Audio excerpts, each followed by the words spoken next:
Hello, once again I'm your host Carl Rising, and today we are going to talk about tactics for surviving Candida die-off. Now, the hardest part about balancing your Candida levels isn't the diet. It seems that way. That's only because it's the first hurdle. But, as I've mentioned in previous videos, the more we shift the balance of our intestinal flora, the less we crave the foods that feed Candida, because we get chemical signals up our vagus nerve from our current population of bacteria telling us what they need. And the more we cut down that Candida, so the fewer cravings for starch and sugar and alcohol and all these things that feed Candida. The real part is the die-off. The real struggle is the die-off. Not only does Candida produce about 70 different toxins that can just make us feel like hell as we are flushing them through our liver and our kidneys and our intestinal tract. We also end up dealing with a lot of plant matter left behind by the dead Candida. Now, bacteria and viruses produce a protective protein layer referred to as I've probably written this up here before, but it deserves another notation. Biofilm. Candida being a yeast, being half animal, half plant, that actually produces a biofilm that is half animal, half plant. Now, if we have enough of the enzymes that help with plant matter in our system, then we usually don't have Candida problems. But if we have Candida problems, that means we've crowded out those bacteria. So we need those bacteria, as well as doses of those enzymes, to help break down both existing fully formed Candida biofilm and the debris produced by dead Candida.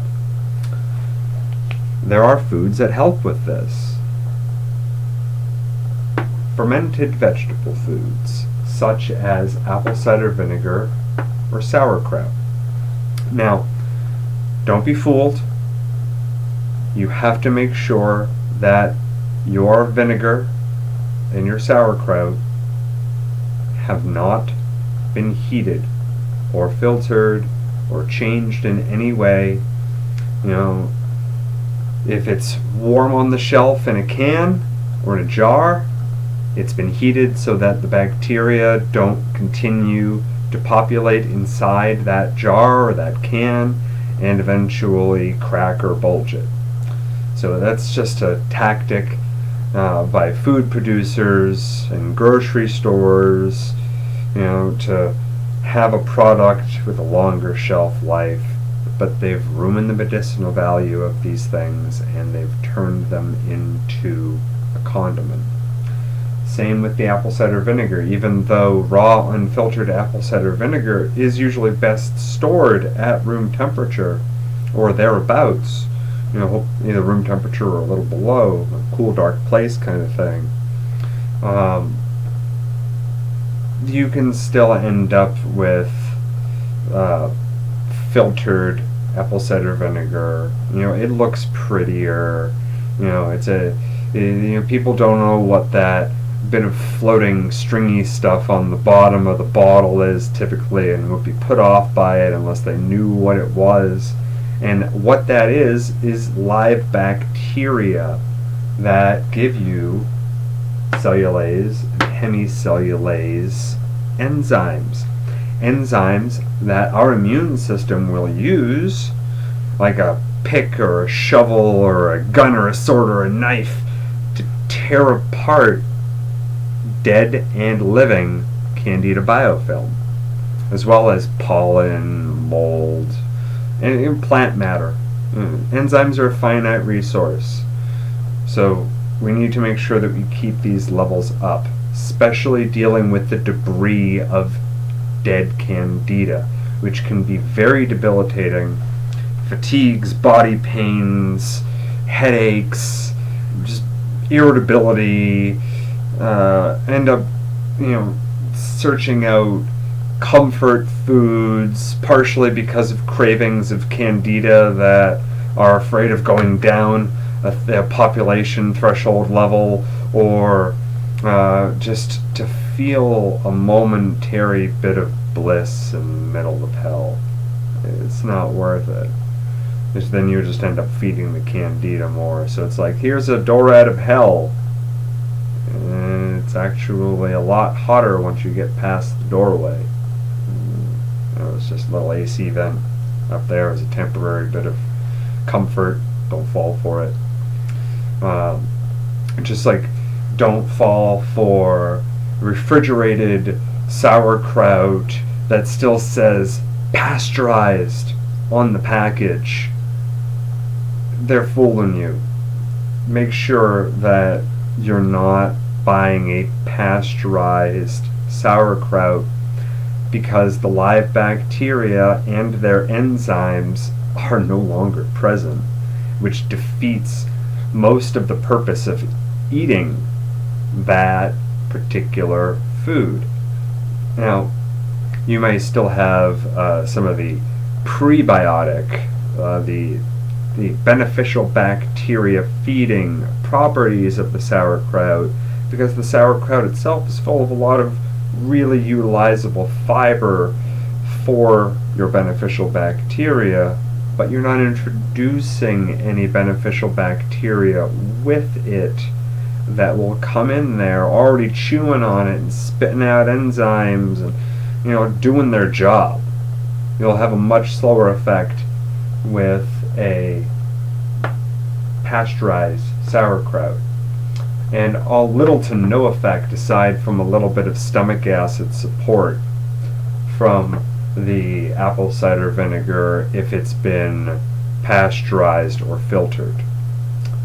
Once again, if these things are cooked, they are much closer to a condiment than a medicinal food. And taste-wise, there's really not too much of a difference between the raw variants and the pasteurized variants. The raw ones tend to be a little more robust, which is good. That's how you know it'll help you. I've even had situations where I was dealing with Candida Die off, where I was like, oh, I'm so tired of this vinegar. I hadn't yet fully desensitized myself to the vinegar portion of it, so that it just tasted like I was drinking diluted apple juice all day. And I was tired of drinking it. I put it down on the counter and left the bottle of diluted vinegar sitting there for about a day and a half. I didn't touch it. I get back one morning from walking the dog and I have this pounding headache. So I decided to give it a go. I grabbed my bottle of apple cider vinegar water and take a couple of chugs out of it, and between the kitchen and the stairs leading upstairs to the shower and get ready for work, between that moment there, I found my headache faded about 50%. So I spun around on my heel, grabbed my bottle of vinegar water, said, I guess I'm not done with this yet. Took a few more chugs.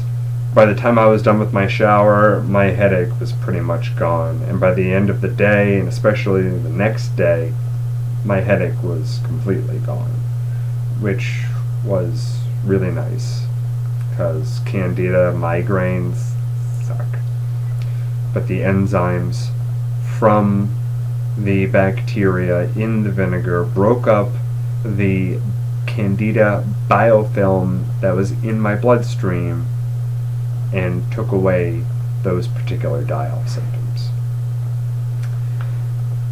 Other good things you can do are going to include immunomodulating and antifungal foods such as oregano, which is antifungal as all get out, as well as immunomodulating, which means it pulls you away from some autoimmune reactions, and garlic, which is antifungal and is also referred to as a amazing biofilm buster. Raw garlic or aged, not so much cooked. The more you cook it, the more you lose the medicinal properties, as with just about anything aside from mushrooms, which cook your mushrooms, except for your white buttons. Those are fine. They're better cooked, even those, my opinion personally. But you can kill your oregano, kill your candida, and break up the biofilm with combinations of these things in your diet. Exceedingly helpful. Let thy food be thy medicine, and thy medicine be thy food, as Hippocrates said.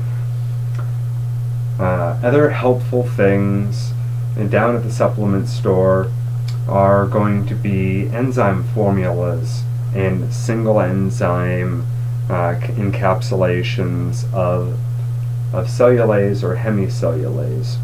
Even a good digestive enzyme formula that has a good amount of cellulase taken on an empty stomach with a glass of water is going to be very beneficial for breaking up Candida biofilm debris in your bloodstream.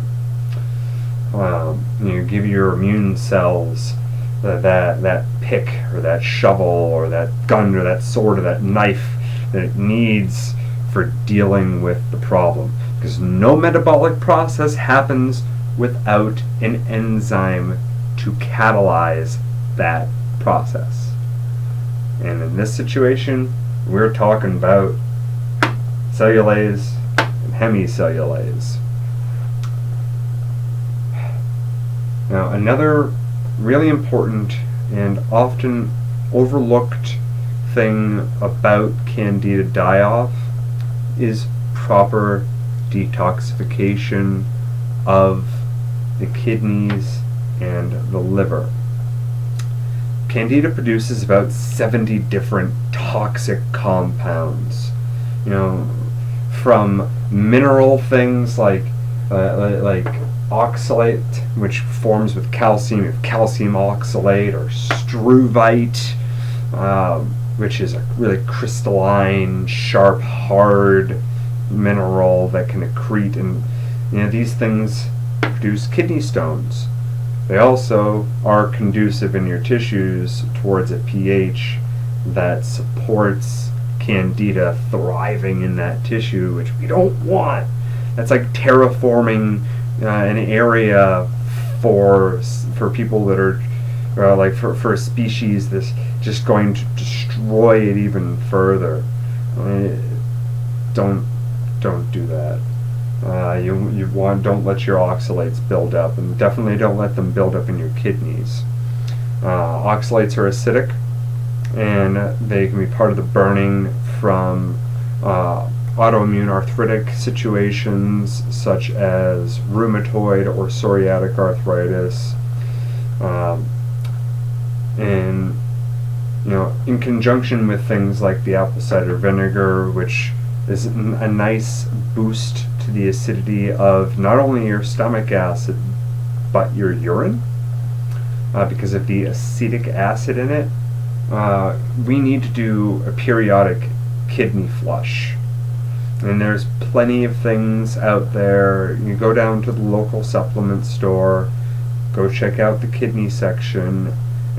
You'll see a lot of things, and if you have an experienced person working in that department, they can point out a lot of really good products. A couple of my favorites, I don't plug things much here, but Planetary Health, or is it Planetary Herbs? Yeah, Planetary Herbs. Stone Free is a very good product with a lot of Chinese herbs in there that are very effective, as well as some turmeric. Turmeric has some oxalates in it, but in this formula you're not going to be accreting your oxalates, or with this formula I should say. Or there's Stonebreaker by Herb Farm, Farm with a PH. That's a really nice formula as well. You'll have different combinations of herbs. Sometimes you'll need things like marshmallow if you're dealing with a kidney stone. But if you don't have a kidney stone, or not one that's going to be big enough that it's going to bother you, anything that's beyond the stage of just being some little crystals forming, you might need some marshmallow root to help with that irritation, which is incredibly useful in those situations. And as I mentioned before, the Candida albicans yeast produces about 70 different toxic materials, many of which are fat soluble, right, as well as alcohol being produced by this Candida. We need to make sure that our liver continues to function and continues to flush properly. Otherwise, we can end up with cirrhosis, or we could end up with just exacerbated allergy symptoms. We could end up with brain fog. We could end up with all sorts of impeded mental function things in the long term, because our liver processes our fat that becomes our brain. And we need to make sure that we have the fats being processed to renew our brain tissue. Otherwise, our memory starts to go by the wayside, as well as our mood balance. There are a lot of different mood balance things that have to do with Candida, and that's one of them. I hope you find this information to be very helpful, and I hope that if you see anybody in your life suffering from similar problems, that you share this video with them. Please feel free to click that little thumbs up down there, and or down there, there we go, down there, and click that little subscribe bell down there, and click it twice if you'd like for notifications. I'm going to be doing at least one video a week. And down in the information section below, there are links to my Patreon and my GoFundMe, and I would really love to be able to buy a better camera so that I don't have all of this distortion and the shadows behind me, so I can have better resolution on this board here and put more writing on it, and have it be something that you could pause the video to take notes off of if you'd like, a lot more easily, despite the amount of text I might put up here, which, I want to put so much text on a whiteboard, you have no idea. But please, like, share, comment, subscribe, and at the very least, use this information, because I found it very, very, very helpful for me, and I hope that it's equally as helpful for you.